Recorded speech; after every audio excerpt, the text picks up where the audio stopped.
La question du jour, aujourd'hui dans notre chronique du mardi du business, est-ce que le rouble est soutenu par l'or? Pourquoi cette question? Eh bien, ça fait suite à l'annonce faite par le président Poutine le 28 mars de cette année, donc de 2022, concernant le fait que l'or serait acheté pour une valeur de 5000 roubles par gramme d'or. Suite à cela, de nombreux observateurs se sont rués sur l'affaire.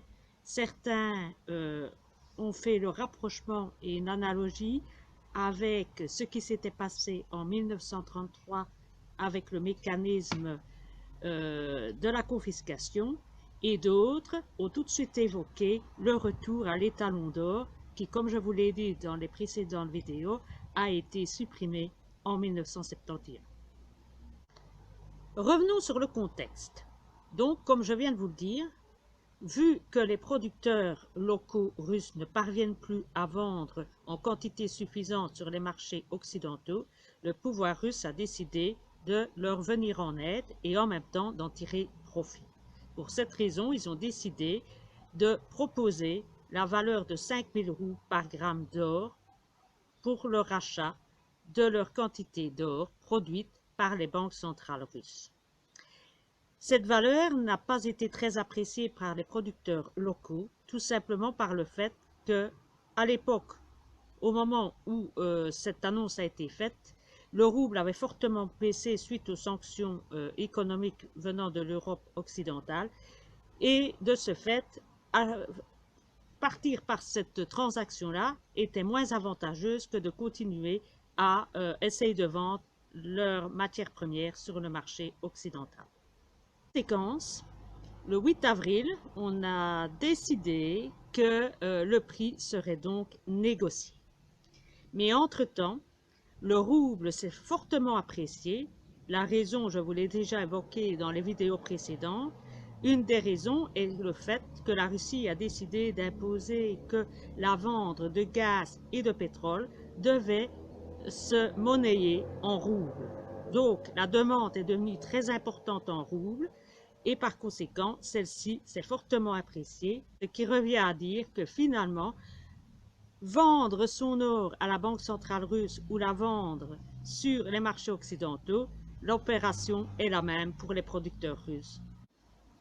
Résultat des opérations, la Russie, elle gagne à deux coups en même temps, par le fait qu'elle aide ses producteurs locaux, qui ne perdent pas finalement leur productivité, puisque la Banque centrale russe leur achète leur or.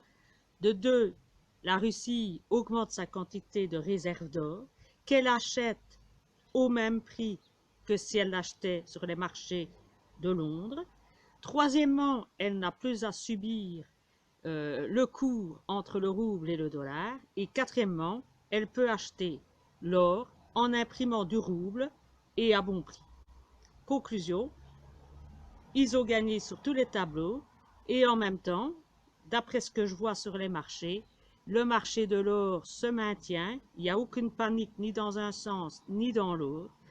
On remarque même que depuis le 28 mars, l'or a monté, si on regarde en devises euros, de 5% et en dollars de 3%, ce qui veut dire que Poutine avait bien rassuré les marchés en disant qu'il ne voulait pas faire effondrer le marché de l'or et qu'il voulait que les particuliers puissent continuer à en acheter et se protéger contre l'inflation. En conclusion, je vais répondre à ma question de départ, aux deux questions. La première, est-ce que l'on a affaire à une confiscation comme en 1933? La réponse est non, parce que l'or n'est pas une monnaie. Deuxièmement, est-ce que nous avons affaire à un retour à un rouble étalonné sur l'or? Non plus. Nous avons tout juste affaire à un prix négocié pour un achat d'or par une banque nationale auprès de ses producteurs locaux. Voilà, je vous dis à la semaine prochaine avec une nouvelle chronique du business mardi prochain.